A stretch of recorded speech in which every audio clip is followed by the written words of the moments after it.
In Tunisian crochet, the first stitch and the last stitch of your piece will usually look a little bit different. And I have found that when you want to work on the side of your rows, if you simply go right here in between these loops, there might be a lot of opening and your stitches might not look as uniform as I enjoy. Like this one's surprisingly even, but sometimes you can get quite a few big loops either at the beginning or at the end. So instead of working on the edge of your work, what I do is work on these horizontal loops from the return pass. So this, I can tell this is the end stitch. And these are the horizontal loops. And this is the start, and these are also my horizontal loops. So if I were to work a row of stitches to work along the side of this, my first stitch of the row, what I would do would be to start on the end and pull up a loop.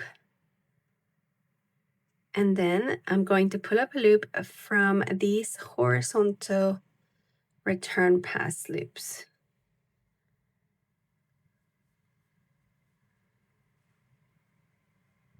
So I try to go right in the middle in between them and try to make it as uniform as possible.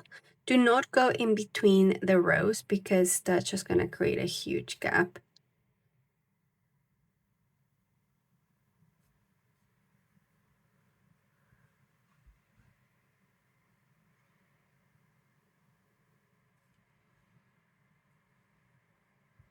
If you, for example, need to increase, so I would maybe work on one side of that loop and then on the other side of that same loop. And this can be a little bit tricky because they tend to tighten. Yeah. So there I've worked 2 loops on that same horizontal side. All right, so let's say that I am happy with it. I'm just gonna finish the row and then return pass.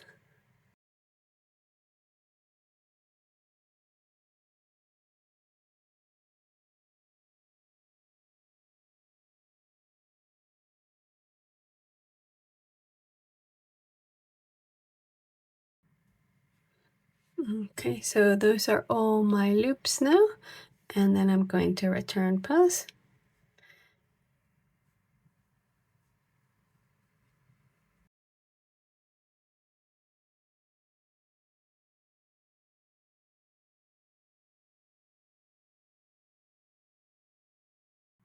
Okay, so the stitches are being made in between that first stitch and that second stitch of the row on those horizontal return pass loops. And then at the back, you're gonna have a little ridge, and that will give your seams a lot more structure, which is quite nice. And they'll be on the wrong side of your work. Now, if you are working on the last stitch of the row, on the end stitch, that looks slightly different because you have these return pass loops have been kind of twisted. So it will be a little bit harder to find them, but you will be able to find them. So let me just show you what that would look like in this case. So I would pull my yarn through, and then I would do the same thing, just kind of find my way, always in between that end stitch and that following stitch, or the stitch next to it. So this is my end stitch, and I'm gonna go right here. And I'm gonna show you again, this is the end stitch, this is the following stitch. You can see that vertical bar. So I'm gonna go right in between those.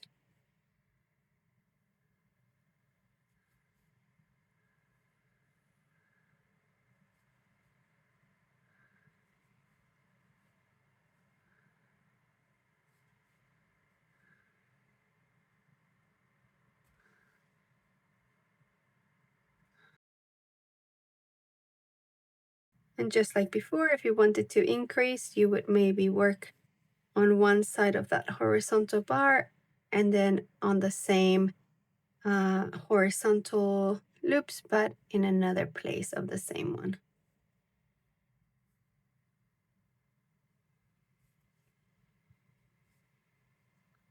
Sometimes you'll need to adjust your rate of stitches that you have, especially if you're working on a garment.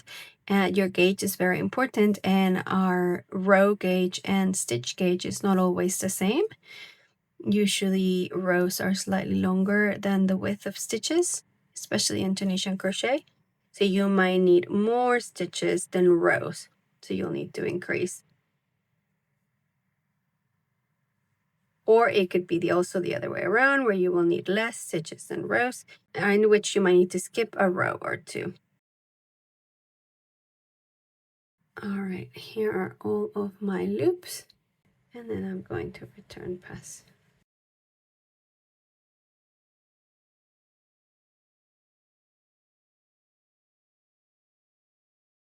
And there you go. So this is what I found to be the most uniform way of working on the side of my rows. As you can see, both sides look quite even. Again, if you work just on the edge, then they will not look even. So if that's important to you, then it's better to do it this way along those horizontal bars. And again, on the wrong side, you're going to have this little ridge from those stitches that you didn't use from that first and the last stitch of the row. And those are just going to remain on the wrong side of your work, and they might even add structure to your seams. All right, I hope this helped.